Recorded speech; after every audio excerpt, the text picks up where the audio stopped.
Welcome to a busted play, an illegal use of hands to the face short. Hayden, with Tim Tebow now the tight end, or a tight end for the Jacksonville Jaguars. Brandon Jacobs trying to make an NFL comeback. The Titans just signing an Olympic wrestler in Adam Kuhn to be an offensive guard. And in previous history, Antonio Gates never playing college football and becoming one of the greatest tight ends of all time. Do you think the NFL should embrace more non-football players and position changes for players to further their careers or carve a new path for themselves? Um, in terms of position changes, yes, I love position changes. And actually, honestly, I probably would say that I agree with you on both things, honestly. Because I think if you have an athlete, I mean, sometimes you just can't deny athletes. We had so many questions. Do you remember what the DK Metcalf cycle was like? Oh yeah, it was That was insane. ridiculous. He's like one of the players in that draft a few years back where he's getting like talked about like the most as some of like the quarterbacks or other guys in the draft, and it was like, okay, and now he's a random third round pick. It's like sometimes you just have to look at athleticism and be like, yeah, that'll work, and not Mm-hmm. question it too much.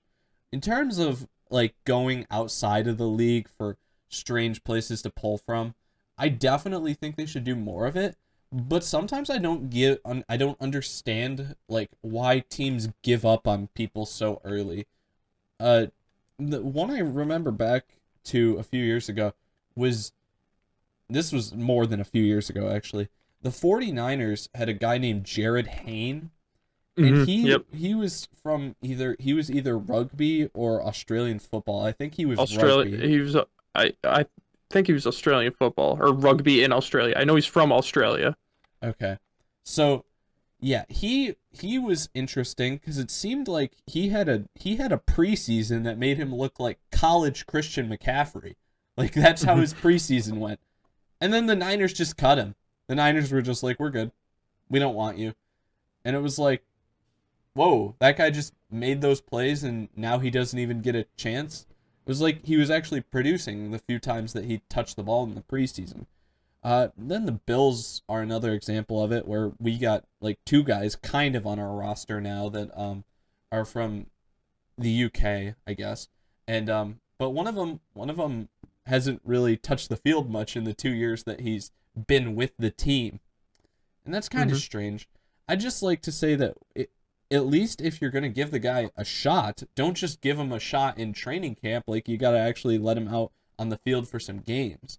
I mean, we've talked about this before too, in that like 53-man rosters. There's always like five guys on a 53-man roster that you're like, why the heck is he on the team? Like, there's some other guy that's more deserving, no matter what the circumstances. And that's why we're saying that the Tim Tebow thing isn't a big deal, because there's another five guys on the Jaguars squad if Tebow makes the team that it's like, why are they on the team? Why didn't these other guys make it? So it's just like, in terms of that, I mean, if you've got insane athletes that you can pull from other sports that are willing to leave their other sports and then come, totally agree with that. And I think you know my position on the players moving positions. Some things are weird, like, a guy playing quarterback and winning the Heisman trophy in college, then having some teams potentially wanting to move him to a different position. That's strange. I don't love that. Mm-hmm. But on the other hand, like, guys that do well at other positions in college, like Ifutu Melifonwu, um, you know, our guy that I feel like could be just as good as Jeremiah Owosu Koromoa at the linebacker position, but he plays corner instead. I feel like we teams should consider doing that more. And honestly, the only thing that it seems like teams are willing to do is move offensive linemen or move defensive backs. Those are the only two things Mm-hmm. that teams are willing to do. And it's like, well, maybe you got an edge rusher who could be a better off-ball linebacker. Maybe you got an off-ball linebacker that could be a better edge rusher, or maybe you got a D tackle that could shed some weight and be a good D end. Like, there's so many more things that teams should be willing to look at, or even a tall wide receiver potentially playing tight end. I mean, I think Kelvin Benjamin's getting that shot now. So, yeah, I think I'd say yes to both of your questions. I would love to see more of each of it because I do think that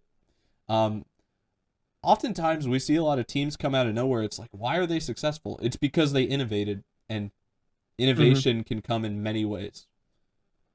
Yeah, I just think that you brought this up with Jared Hayne. Hayne. He or teams are just so quick to move on from guys, and sometimes for the right reasons. If a guy's stinking up the joint, yeah, you got to get rid of him. But if you bring in like, see, you brought up Lamar Jackson, and that Lamar Jackson is a quarterback. He is not a wide receiver or a running back. He is a quarterback.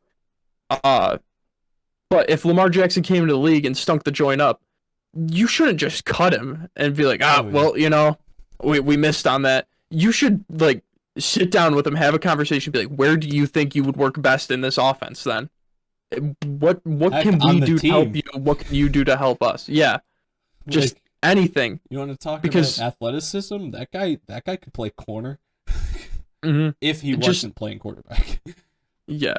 It's just teams want to get rid of great athletic talent and ability before they even try to use it in a different way, see how it works here. Because, yeah, maybe a guy has played corner his entire life, but if you're like, this dude's really athletic, but he can't play zone for anything, let's move him to wide receiver. Let's move him to running back. Let's see what happens here. Just try something different. If he's that athletically gifted, you can't just let talent like that go to the wayside because he's not a scheme fit for us.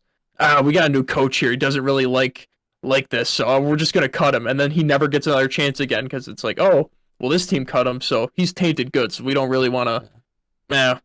And then you just have athletic beasts that are like high school football coaches. Then it's weird. Weird. Then you have D6 wide receiver 7 on your roster make the team because he's not athletic at all, but he played wide receiver his entire college career instead of defensive back.